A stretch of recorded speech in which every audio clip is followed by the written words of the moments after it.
இப்போ மனம் என்பது ரொம்ப ரொம்ப முக்கியமானது. என்னுடைய அனுபவத்தில் குழந்தை பிறப்புக்காக நிறைய பேர் வந்து என்கிட்ட தொடர்பு கொள்வாங்க.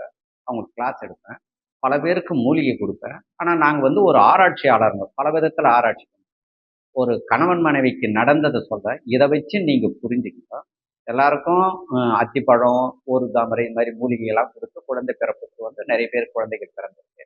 ஒருத்தருக்கு என்ன பண்ணோம் அப்டின்னா, அவங்களுக்கு என்ன சொல்லிக் குடுத்தேன் அப்டின்னா, நீ வந்து சமையல் பண்ணும்போதுமா, எந்த நேரமும் நீ வந்து கன்சீவா இருக்கிற மாரி ஒரு பாவனை செய். பாவனை பண்ணிக்க. சமையல் பண்ணும்போது, நீ உன்னுடைய உடல்கிட்டயே மனதார நீ பேசணும். குழந்தைகிட்ட பேசணும்.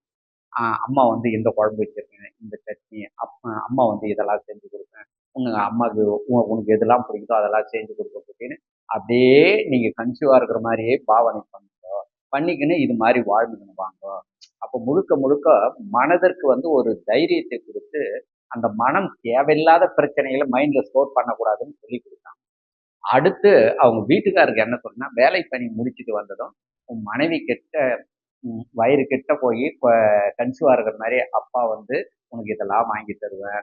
போலியோ ட்ரெஸ் வாங்கி தருவேன். அடுத்து இந்த கவுன் வாங்கி தருவேன்.